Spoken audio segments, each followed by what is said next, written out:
Meme, buenas tardes. Julio, buenas tardes. Muchas gracias por la invitación. ¿Cómo estamos? Bien, bien, bien, meme.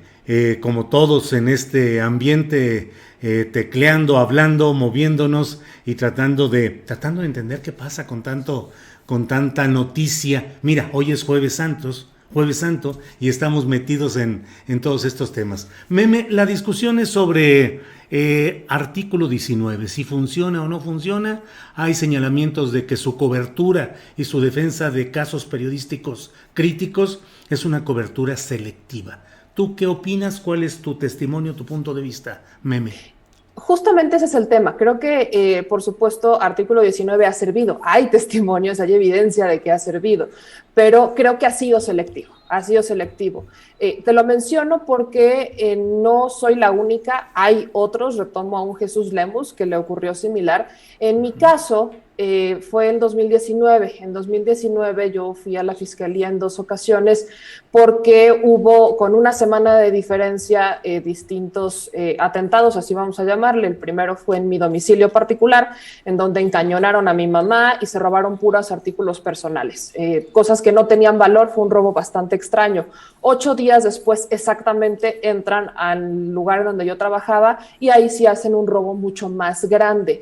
Yo fui a denunciarlo, eso ocurrió a principios de enero, fui a denunciarlo a la fiscalía, etcétera. Nunca me hicieron caso. Posteriormente aparecieron muñecos vudú, ¿no? Hasta en donde estaba el negocio, en donde yo prácticamente estaba todo el día. Y en ese momento, unos amigos de medios de comunicación de Puebla empezaron a sacar las notas, pero la nota que detonó todo fue una columna de opinión de Iván Tirso en Milenio. Esa columna se publica el 30 de enero en la madrugada, y el 30 de enero, que yo voy de nuevo a la fiscalía, el 30 de enero me habla la directora de comunicación social de la Fiscalía del Estado de Puebla, me habla una organización de defensa de periodistas del Estado de Puebla y me escriben de artículo 19. En los screenshots que ya lo publiqué todo esto en Twitter, me habla Julio César Colín de artículo 19, me dice: te puedo marcar, podemos platicar.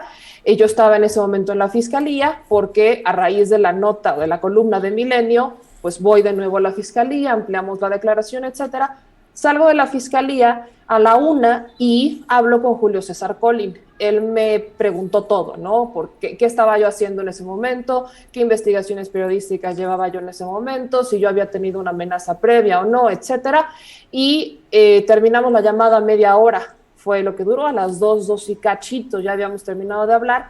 Y 1 hora después me manda un mensaje y me dice que ya habían hecho un estudio en artículo 19 y que le iban a dar seguimiento al caso porque pues apenas estaba iniciando. Entonces le iban a dar seguimiento, pero que ellos no consideraban que esto hubiera tenido algo que ver con mi trabajo periodístico. Así pasó. Esa fue la respuesta. Quedamos en que ellos iban a estar pendientes del caso y que yo iba a mandarles mayor información. Como lo dije en Twitter, yo en ese momento estaba mucho más preocupada por la parte judicial, la fiscalía, la denuncia, las investigaciones, que si recababan las pruebas o no recababan las pruebas, los peritos. Es toda una travesía acudir a la fiscalía. Y esa era mi preocupación. Entonces, bueno, yo le di mucho más seguimiento al caso de la fiscalía, que hasta hace unas semanas me hablaron de la fiscalía para darle seguimiento por parte de ellos. Entonces quedó un poco congelado. Pero a lo que yo iba es que, de no haber sido por la columna de opinión de Milenio, nunca me hubieran buscado, porque es algo que yo había denunciado ya con semanas de anticipación. Y ese es el tema, quizás es a lo que estamos evidenciando, que no es que artículo 19 no haga su trabajo, es que lo hace de una forma selectiva. Pareciera que hay algunos a quienes sí considera periodistas por donde publica o por quienes los entrevistan o por dónde salen las publicaciones o el alcance que tienen, y otros no. A veces olvidamos que hay periodistas de a pie, reporteros de a pie, que asesinan por hacer ese trabajo, por ir al lugar de los hechos, que quizás escriben en un medio más chiquito o trabajan en una radio comunitaria y demás. Y esos periodistas parece, ¿no?, que han pasado desapercibidos por artículo 19, o que no es rentable extender la protección a muchos de estos pequeños periodistas que no están en un medio de largo alcance. Ese es más lo que hay que evidenciar, no que no trabaje, no que no funcione, sino que parece que todo ha sido selectivo. Dices que algunos casos no son rentables. ¿En qué sentido?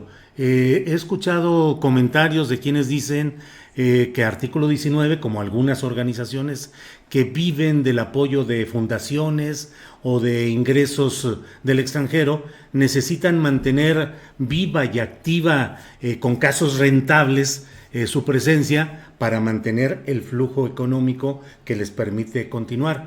¿Por ahí va la idea de lo rentable, Meme?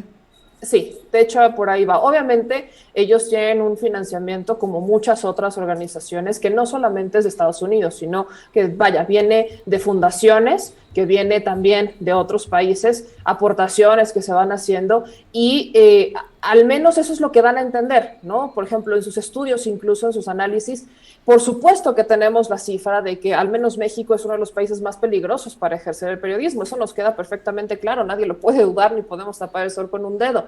Pero yo, de hecho, diría, ese es el mínimo, ¿no? Digamos que lo que reporta Artículo 19 es lo mínimo a lo que te topas en la vida diaria, y es que no han extendido porque pareciera que no es rentable, pareciera que los casos más escandalosos o los más mediáticos, que por supuesto son los que impactan en medios de mucho más largo alcance, llamémosle, pues justo a mí en mi caso te hablaría de Milenio, son los que retoman porque son mucho más visibles. Y eso va muy de la mano y lo comparo con la cobertura que hacen a veces los medios internacionales de lo que ocurre en otros países. La forma en la que los medios internacionales operan, pues son hasta que no salga en un medio como el Universal o Reforma, entonces no es nota, aunque ellos podrían tener la exclusiva.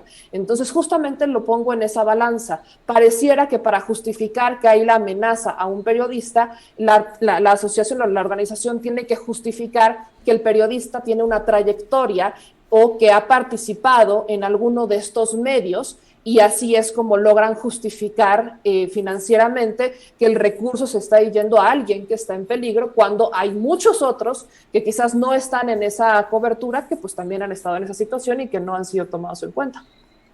Bien, Meme Yamel, pues gracias por este testimonio, gracias por permitirnos tener tu punto de vista con lo que a ti te sucedió en enero de este año, Meme. Fue en enero de 2019, De todo esto a mí 2019. me pasó fue en enero de 2019 Uh-huh. y pues hasta la fecha digo, no ha habido ningún seguimiento, tampoco yo lo he pedido, no voy a ser muy honesta, yo no lo he pedido, pero este es digamos como mi trinchera, yo abono desde mi trinchera esta versión, porque también digo, te pongo un caso mucho más notable que es el de Jesús Lemus, ¿no? Alguien que sí la ha sufrido mucho más Sí. que muchos otros, al que él sí mandó cartas y le dijeron, pues prácticamente ni le contestaron. Entonces, eso es quizás lo que ponemos en la balanza en un gran debate que creo que sí hay que seguir abriendo, sobre todo en estos tiempos. Bien, Meme Yamel, directora de The Mexico News, gracias por tu testimonio, por tu punto de vista y siempre un gusto saludarte, Meme, Un, gracias. un gusto, muchas gracias, Julio.